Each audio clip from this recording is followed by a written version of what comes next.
£30 is what it cost me to cruise from Ålesund to Geirangerfjord on that boat. Was it worth it, or was it a waste of money? I'll let you know on this video. Welcome aboard my series of videos on the magical Coastal Express in Norway. In them, I'll take you through the full experience on board a Havila ship and ashore. Will I see the Northern Lights or miss out and get a free cruise as compensation? Let's go. Morning, and what a morning it is. Glorious morning here on the Norwegian coast. We're a couple of hours from Ålesund, and from Ålesund we'll be getting a smaller boat to go along to Geirangerfjord. But first we've got a bit of time to, well, enjoy the scenery, particularly as we head close to Havila's own headquarters on the Norwegian coast.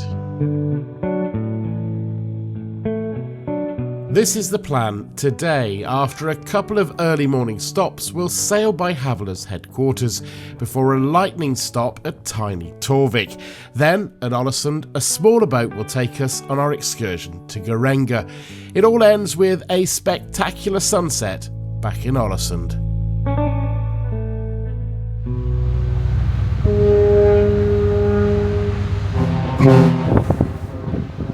The hat's on. It's a little bit colder.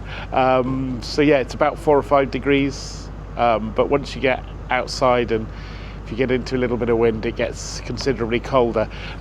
We've just gone past, I think, the headquarters of Havila. So we had a little bit of tooting from the captain on the ship's horn as he went past as a greeting.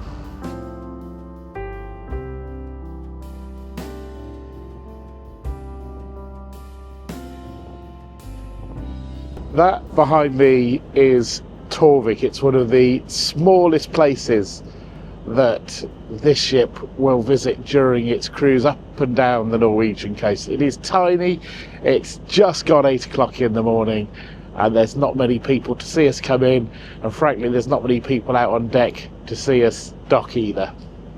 And 10 minutes after we arrived, we're back on our way, heading towards Ålesund and to that Geirangerfjord. As we head to Ålesund, what about that Northern Lights promise from Havila? Well, it's pretty simple. If between the 1st of October and the 31st of March, when you're on a 12-day round voyage, you don't see the Northern Lights, you'll receive a free 6 to 7 day voyage with an inside cabin as compensation. Clock's ticking. Personally though, I'd just rather see the lights. Minutes after our ship docked, we were ashore, ready for the excursion. Would it match up to the price that I'd paid? It would have to work pretty hard to do so. The walk to our tour boat from the ship was very short. It was, I'd say, less than 2 minutes. On the boat, we were to be joined by non-Havila passengers. As one of the few boats running at this time of the year, it proved to be quite busy.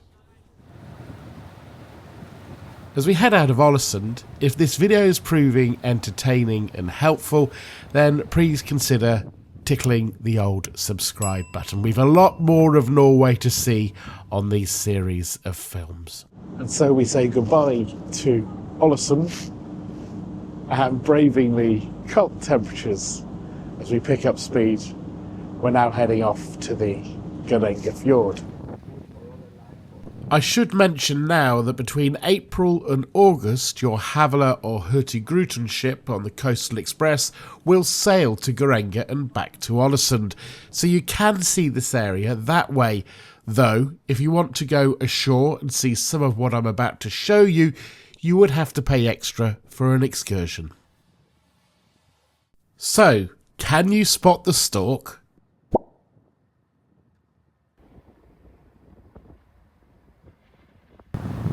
It's gone. Yes, I think time to warm up, pop inside and have a hot chocolate and a cinnamon bun. Both came within the excursion cost. Oh, and also to have a look at some artefacts from the area and try Norwegian brown cheese. The guides on the boat were excellent, speaking in both German and English. They brought alive the scenery in front of us, including the revelation that many of these houses are now unoccupied.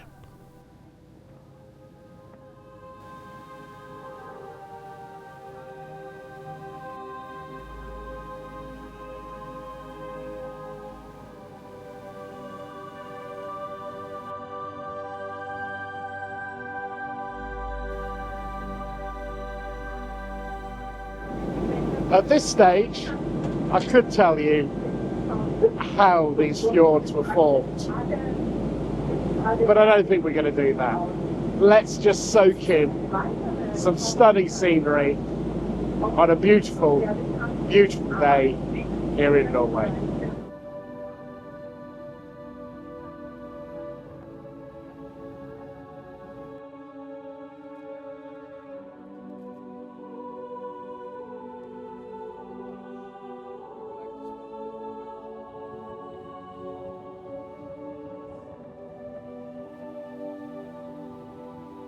Unfortunately, at this time of year, the Seven Sisters waterfall was, well, more like 2. But the bridal veil opposite, well, that was still pretty impressive. Before long, Geiranger came into view. What a sight.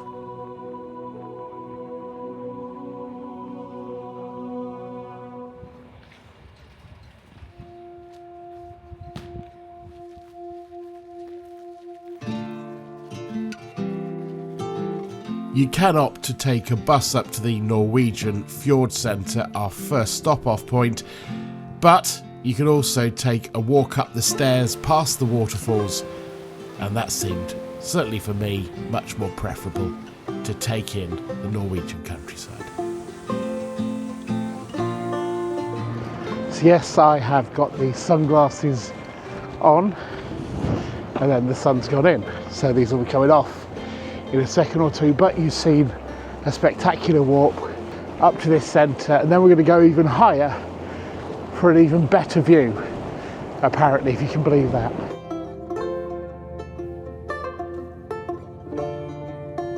I think it's fair to say we've had some pretty good views coming up the Geirangerfjord and then taking in those waterfalls, but how about this view? What do you make of this? Let me know in the comments.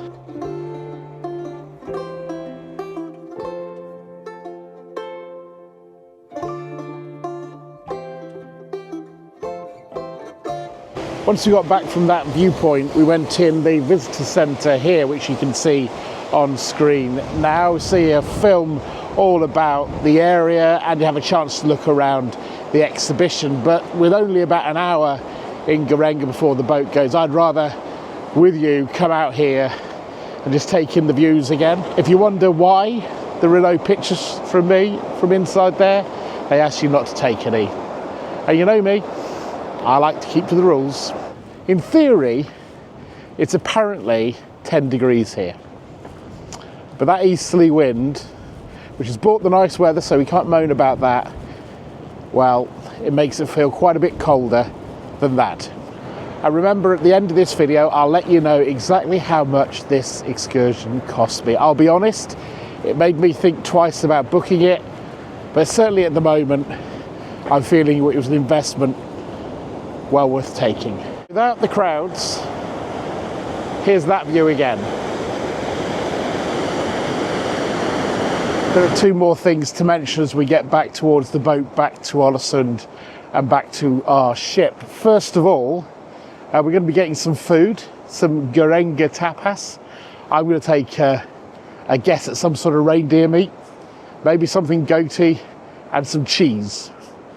Let's see what we're going to get. And then the second thing, we have to be back by 4 o'clock. Otherwise, our guide tells us we're going to be left here at Geirangerfjord. Now, I'd like to get back to my ship, but you know what? This wouldn't be too bad a place to be marooned, would it? Funny, a friend saying, yeah, I'm trapped at Geirangerfjord. Wouldn't be too bad, would it? Not a bad place for a car park. And yeah, it's not a view you tire of, I imagine, even living here. I don't know if this is true, but our guide said that in the summer there can be as many as 10,000 extra people here at Geiranger. Apparently our boat is just about the only tourists that are around at the moment here in March. It is cold, but as you've seen, we got lucky on the weather and it is beautiful, and it's quite nice just to be in a relatively small group looking around this amazing place. But if you want lots of restaurants open, it's probably not the time of year for you to be here. Speaking of restaurants, let's get that Geiranger tapas. What do you reckon? Reindeer, goat, cheese? So that is the tapas. What's it like? We'll find out in a bit. Sail away from Geiranger was just as spectacular as our arrival, but this time the Seven Sisters also looked amazing. Before we try the tapas, if this video is proving helpful, you can help me and other travellers by hitting the old like on the video. It does half help. If you want to pause the video, this is what was in the tapas box, and this was what it looked like. It was very nice. We also had a carrot cake muffin as well. Remember, we're on the lookout for the Northern Lights. Will we find them on the second day of a Havila cruise? We'll find out soon.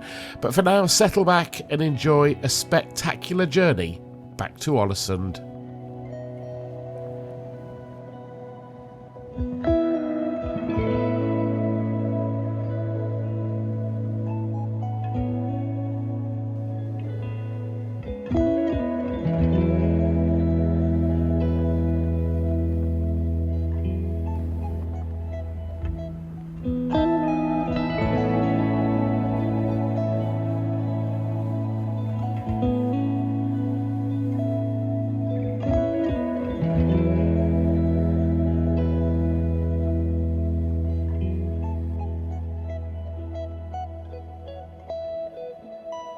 If your brain works like mine, you've probably skipped ahead to this point, or you've been Googling it whilst watching this video. So the answer to the question, first of all, of how much it cost me, was £230. The equivalent in US dollars and euros is on the screen now.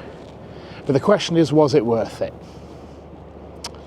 So first of all, the actual experience, the views, they're incredible. Could you have driven it and had similar-ish? But actually, they were still extra special to be out on the water looking at the scenery around.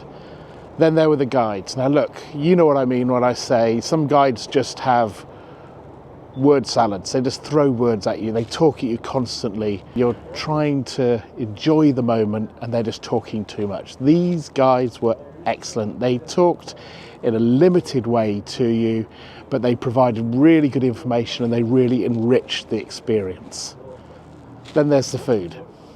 Well, the food was pretty good actually. When you think that we had a cinnamon bun at the start, we had a sandwich, we had the tapas, we had carrot cake as well, and we had, if you want coffee or tea, as much of that as you want. So all in all, I would say it was pretty much worth it. But I would understand if you said it was too expensive. But the truth is, if you're on a Havila cruise, you've already spent quite a bit, so you might as well spend a bit more to have a great day out. I just hope if you do, you have the same weather as us. So did we find the Northern Lights? Well, no, not today. But we did get to see one of our sister ships up close as we sailed into the night.